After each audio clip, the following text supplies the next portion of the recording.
जय जय श्री राधे कृष्णा मित्रों। आज मैं आपके लिए एक बहुत ही महत्वपूर्ण जानकारी लेके आया हूँ। अयोध्या मंदिर बाबर ने तोड़ा, ये तो सब जानते हैं।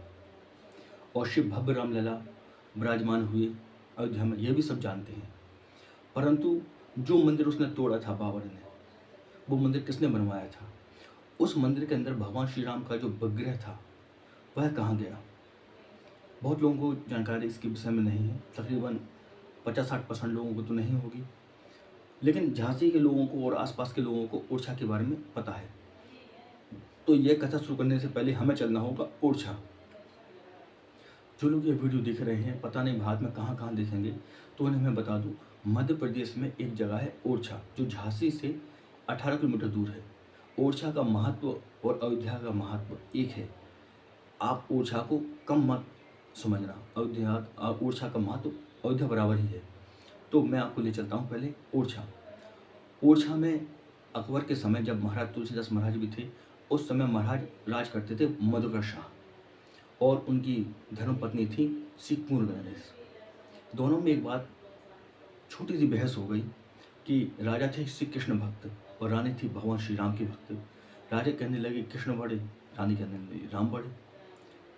तो बात इतनी बढ़ गई कि महाराज मधुकर शाह ने कहा कि अब जब आना तो राम को साथ लेकर ही आना अयोध्या से। रानी भी कहती है ठीक है, अब मैं आऊँगी तो भगवान श्री राम को साथ लेकर ही आऊँगी, वरना मैं नहीं आऊँगी। महारानी आई अयोध्या, भगवान से हट करने लगी कि हे प्रभु, अगर मैंने आपके सच्चे मन से भक्ति की है तो आप मेरे साथ चलिए। सरयू नदी किनारे रानी बैठी रही 3 दिन तक भूखी प्यासी, भगवान नहीं आए। फिर सरयू नदी में थोड़ी बाढ़ आई तो रानी उसी नदी में कूदकर अपने प्राणों को त्यागने के लिए उतर गए। कहते हैं कि उसी नदी में से एक विग्रह निकला जो रानी के हाथों में आया। तब महारानी कुंवर गणेश अपने विग्रह को लेकर भगवान के किनारे आती हैं। उसी विग्रह में भगवान प्रकट होती है बाल रूप में, और शर्त रखती हैं तमाम कि मैं ओरछा चलने के लिए तुम्हारे साथ तैयार हूँ। तो मैं पुक नक्षत्र में ही चलूँगा, शुरुआत होगी, और जहाँ पुक नक्षत्र खत्म होगा वहाँ मैं रुक जाऊँगा, पैदल चलूँगा राजा रानी की गोद में, और जहाँ आप मुझे बैठा लेंगे वहाँ से मैं उठूँगा नहीं। रानी तमाम उनकी शर्तें मान लेती है। अब बात आती है कि ओरछा की बात मैंने क्यों कही, बात तो अयोध्या की हो रही थी। तो जो अयोध्या का मंदिर बाबर ने तोड़ा था, वह मंदिर महाराजा विक्रमादित्य ने बनवाया था, जो इसके कारण हमारा विक्रम संवत चलता है। और मैं इसका प्रमाण आपको दे सकता हूँ।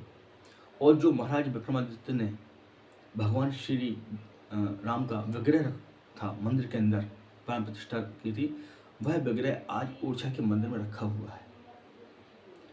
कनक भवन आप जाएंगे तो भगवान की मूर्ति श्वेत रंग की है, और ओरछा आएंगे तो बिल्कुल हूबहू वैसे ही मूर्ति श्याम वर्ण की है भगवान राम की।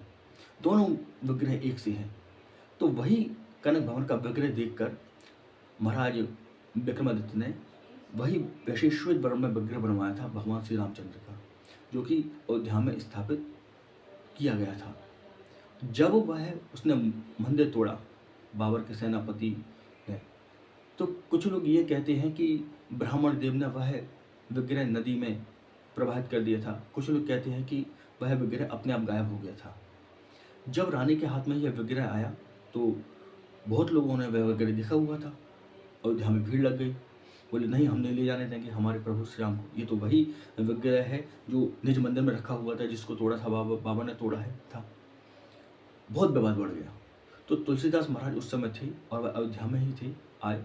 उन्होंने ध्यान लगाया और समस्त लोगों से, अयोध्यावासियों से कहा कि नहीं, भगवान श्री राम की स्वयं इच्छा है कि वह ओरछा जाए, लेकिन हाँ, रात को शयन करने के लिए भगवान ओरछा से अयोध्या आएंगे और सुबह प्रातः फिर ओरछा चले जाएंगे।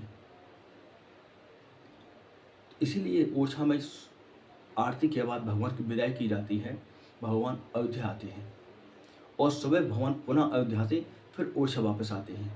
जिन लोगों को उसी पुराने विग्रह के दर्शन करने हैं कि भगवान की विग्रह कैसा था जो मंदिर तोड़ा था बाबर ने, वह ओरछा के दर्शन कर सकते हैं। ये वही विग्रह है भगवान का।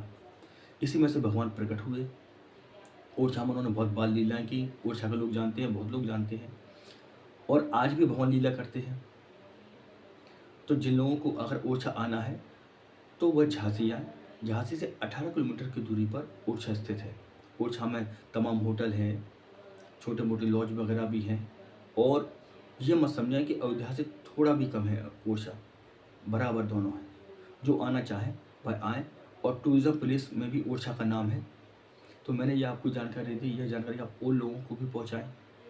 छोटे रूप में मैंने आपको बताया, बड़े रूप में विस्तार बहुत लंबा हो जाता है, लोग सुनते नहीं हैं इतना वीडियो। आगे आप शेयर भी करें। जय जय श्री राम, जय जय श्री राधे कृष्णा।